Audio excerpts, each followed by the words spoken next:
ইন্নাল হামদুলিল্লাহ ওয়াসসালাতু ওয়াসসালামু আলা রাসূলিল্লাহ আম্মা বা'দ। সম্মানিত মুসলিম ভাই ও বোনেরা, সর্বপ্রথম আল্লাহ রাব্বুল আলামিনের দরবারে শুকরিয়া আদায় করছি। পাশাপাশি দো জাহানের বাদশা নবী কামলিওয়ালা সাল্লাল্লাহু তাআলা আলাইহি ওয়াসাল্লামের দরবারে অসংখ্য দুরূদ ও সালাম প্রেরণ করছি। আজ আমরা যে বিষয়টি নিয়ে কথা বলবো, রাসূল পাক সাল্লাল্লাহু আলাইহি ওয়াসাল্লামের যে আশিক ছিলেন, ওই আশিকদের ভিতরে অনেকগুলো গুণ বৈশিষ্ট্য প্রকাশ্য ছিল।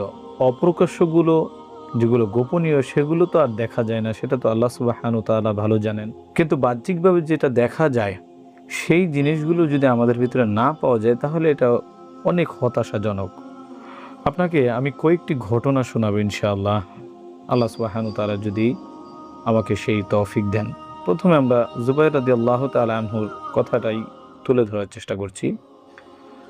জুবাইর রাদিয়াল্লাহু তাআলা আনহু হিজরতের পর প্রত্যেকটা দিন মদিনাতে যেভাবে কাটান তিনি ওই দিনটা ওইভাবেই কাটাচ্ছিলেন। তিনি যুবক মানুষ ছিলেন। মদিনার বাজার থেকে হঠাৎ করে শুনলেন কে বা কারা রাসূল পাক সাল্লাল্লাহু আলাইহি ওয়াসাল্লামকে হত্যা করে ফেলেছে। সাহাবী জুবাইর রাদিয়াল্লাহু তাআলা আনহু এই খবর শোনার সাথে সাথে তরবারি খুলে উন্মুক্ত করে একটা দৌড় দিয়েছে আল্লাহর হাবিব সাল্লাল্লাহু আলাইহি ওয়াসাল্লামের দরবারের দিকে। মসজিদে নববীর সামনে গিয়ে যখন দাঁড়ালেন, রাসূল পাক সাল্লাল্লাহু আলাইহি ওয়াসাল্লাম আসলেন এবং জিজ্ঞেস করলেন, জুবাইর কি হয়েছে, কোনো সমস্যা হয়েছে? তখন তিনি পুরো ঘটনাটা বর্ণনা করলেন। আল্লাহর হাবিব সাল্লাল্লাহু আলাইহি ওয়াসাল্লাম বললেন, জুবাইর তুমি কি আমাকে খুব ভালোবাসো? তখন তিনি বললেন যে ইয়া রাসূলুল্লাহ, আমি আমার জীবনের চেয়েও বেশি আপনাকে ভালোবাসি। আসলে আশিকে রাসূলের প্রেম মোহাব্বত এমন হওয়া চাই। কোনো এক যুদ্ধের ঘটনা, যুদ্ধ থেকে নবী পাক সাল্লাল্লাহু আলাইহি ওয়াসাল্লাম সহ সাহাবায়ে কেরামরা আসছেন।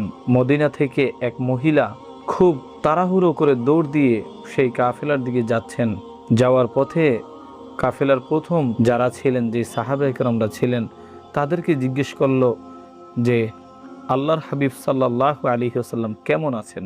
তখন কাফেলা থেকে উত্তর আসলো যে তোমার পিতাকে শহীদ করা হয়েছে। তিনি বললেন যে আল্লাহর হাবিব সাল্লাল্লাহু আলাইহি ওয়াসাল্লাম কেমন আছেন? পরবর্তীতে বলা হলো তোমার স্বামীকে শহীদ করা হয়েছে। তিনি বললেন আল্লাহর হাবিব সাল্লাল্লাহু আলাইহি ওয়াসাল্লাম কেমন আছেন? তারপরে বলা হলো এবং তোমার সন্তানকেও শহীদ করা হয়েছে। তিনি বললেন এগুলো তো আমি জানতে চাইনি, আমাকে বলো আল্লাহর হাবিব সাল্লাল্লাহু আলাইহি ওয়াসাল্লাম কেমন আছেন? তখন কাফেলা থেকে উত্তর আসলো যে রাসূলুল্লাহ সাল্লাল্লাহু আলাইহি ওয়াসাল্লাম ভালো আছেন।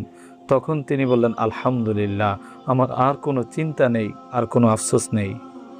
এই তো আশিকে রসুলের বহির্প্রকাশ। আশিকে রসুলদের আপনি অনেকগুলো গুণ পাবেন, যে গুণগুলো সারা রাত্র বর্ণনা করলেও শেষ করা যাবে না। আল্লাহ রাব্বুল আলামিন নবী পাক সাল্লাল্লাহু আলাইহি ওয়াসাল্লামের প্রেম মোহাব্বত আমাদের অন্তরে পয়দা করে দিক। আল্লাহুম্মা আমিন।